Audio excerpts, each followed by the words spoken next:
मुजफ्फरनगर वित्त मंत्री निर्मला सीतारमण द्वारा पेश किए गए केंद्रीय बजट 2026 पर किसान नेता और भारतीय किसान यूनियन के राष्ट्रीय प्रवक्ता चौधरी राकेश टिकैत ने तीखी प्रतिक्रिया दी है। उन्होंने इस बजट को किसानों की उम्मीदों से काफी कम और धरातल से दूर बताया है। टिकैत ने कहा कि गांव का किसान उस उम्मीद में आंखें गड़ाए बैठा था कि शायद इस बार बजट में उसके लिए कुछ विशेष होगा, लेकिन सरकार ने केवल कर्ज और कागजी दावों तक ही खुद को सीमित रखा है। राकेश टिकैत ने बजट की खामियों को गिनाते हुए कहा कि सबसे बड़ी निराशा किसान सम्मान निधि को लेकर हुई है। किसानों की पूरी उम्मीद थी कि इस बार राशि बढ़ाकर 12,000 रुपये दोगुनी कर दी जाएगी, लेकिन सरकार ने इसे जस का तस छोड़ दिया। उन्होंने सवाल उठाया कि एमएसपी न्यूनतम समर्थन मूल्य गारंटी कानून पर बजट में कोई खर्च क्यों नहीं की गई।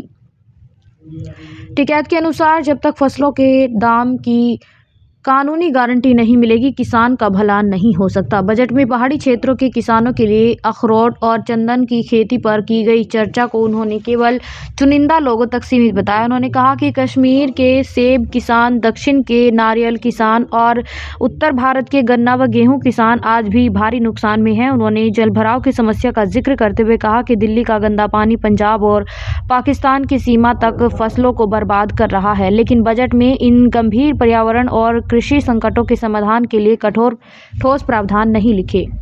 शिक्षा और पशुपालन पर बोलते हुए टिकैत ने कहा कि बजट में प्राइवेट स्कूलों को बढ़ावा देने की बात कही गई है, जिसका सीधा मतलब सरकारी स्कूलों का बंद होना है और इसका खामियाजा गांव के गरीब बच्चों को भुगतना पड़ेगा। उन्होंने कहा कि भले ही पशु डॉक्टरों की बात की गई हो, लेकिन जब तक पशुओं का चारा फीड सस्ता नहीं होगा, तब तक भूमिहीन किसान और दूध उत्पादन करने वाली महिलाओं को कोई लाभ नहीं मिलेगा। अंत में टिकैत ने कड़े शब्दों में कहा कि यह बजट केवल बड़े उद्योगपतियों को लाभ पहुंचाने वाला है। उन्होंने आरोप लगाया कि बड़े व्यापारी सस्ते में फसल खरीदकर सरकार को महंगे दामों पर बेचते हैं और सारा मुनाफा कमाते हैं। उन्होंने चेतावनी भरे लहजे में कहा कि हम इस बजट से पूरी तरह असंतुष्ट हैं और जल्द ही अपनी मीटिंग करेंगे। अगर जरूरत पड़ी तो मीडिया के साथ दिया तो दिल्ली जैसा विरोध प्रदर्शन फिर से दोहराया जा सकता है। सब केंद्र सरकार ने बजट पेश किया है, क्या अपेक्षा थी किसान को, क्या कुछ मिला बजट में? देखो, जो किसान सम्मान निधि है उसमें भी चल रही थी बात कि ये उसको बढ़ा दे, तो उसमें भी जो किसान है, जो छोटा किसान है, उसको लाभ मिल जाता है उसको भी। और दूसरा है फसलों के दाम। फसलों के दाम बढ़ने चाहिए। एमएसपी गारंटी कानून वो 27 से लागू होता। ग्रामीण सड़कें, ग्रामीण हॉस्पिटल और ग्रामीण एजुकेशन, ये उसी से जुड़ा है सवाल है सारे। वो नहीं पढ़े। दूध पे जरूर उन्होंने बात करी कि हम दूध का उत्पादन बढ़ाने का काम करेंगे, पशु पे काम करेंगे, हम पशु डॉक्टर पे काम करेंगे। वो ठीक है कि उस पर काम हो, लेकिन नकली दूध को कैसे पकड़ेंगे, कैसे उसको कंट्रोल करेंगे जब तक नकली दूध देश में बनता रहेगा। जो बाहर से ड्राई फॉर्म में दूध आता है, मिल्क आएगा, तो उससे जो नुकसान हो रहा है उसकी भरपाई कैसे करेंगे, ये एक बड़ा सवाल हमारा है। और जो फीड आता है, जो खाने का राशन उनका आता है, उस पर सब्सिडाइज करा जाए, उसमें भी जाए।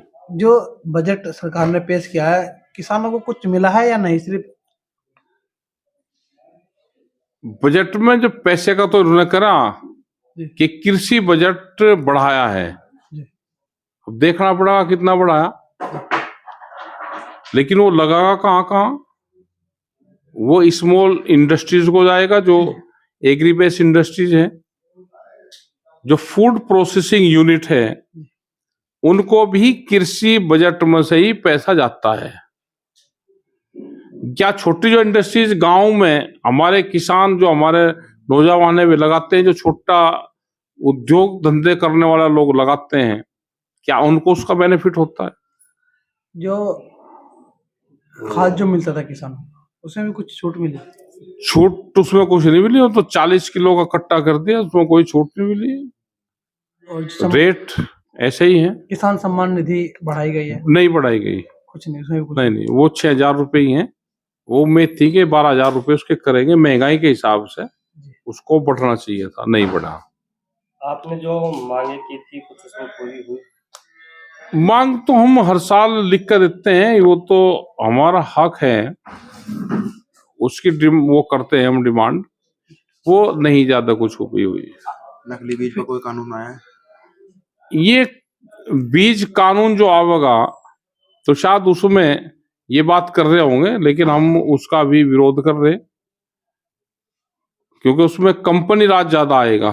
जी। नकली बीज पे, नकली बीज आ रहा है उस पर कोई वो नहीं है सरकारों का, मॉनिटरिंग नहीं है, किसान की फसल खराब हो रही, किसान के खेत खराब हो रहे, तो उस पर ज्यादा नुकसान किसानों की भरपाई नहीं हो रही। और जो फसल बीमा योजना है, बहुत किसानों की फसल पानी में तबाह हो जाती है। अभी हमने देखा, अभी हम 4 दिन पहले सिरसा में थे, तो दिल्ली का पानी जो केमिकल युक्त पानी है इंडस्ट्रीज का, वो बाया झज्जर, गुड़गांव और झज्जर जिले से होता हुआ वो एक घाघर दरिया है उसमें डलता है, तो पूरी फसलों में वहां पे पानी आता है, सीवेज होता है, पानी वो ऊपर हो जाता है और उससे बहुत नुकसान हो रहा है। आज भी वहां पे पानी का जल भराव की समस्या है। ठीक है साहब, अब जो किसान है, किसान के लिए बजट में आगे क्या किसानों को करना होगा, जो सरकार उनकी बात सुने, जो किसान देखो, किसान तो अपने आंदोलन पे ही अपना वो है, वो कर रहा है, अपनी बात हम कहते रहते हैं। ठीक है। प्रधानमंत्री जी युवाओं को शक्ति बजट बता रहे हैं, सर, युवाओं का सपनों का बजट ये है। अब वो तो कहेंगे भाई, ये तो बहुत बढ़िया बढ़िया बात बताओगे। युवाओं के लिए क्या करा उन्होंने? खेल के स्टेडियम बनने चाहिए गांव गांव। हरियाणा एक स्टेट है कि वहां पे स्टेडियम बना रखे हैं उन्होंने, लेकिन हर जगह उस तरह की सुविधाएं नहीं है, वो स्टेट गवर्नमेंट ने ज्यादा काम करा। ठीक है।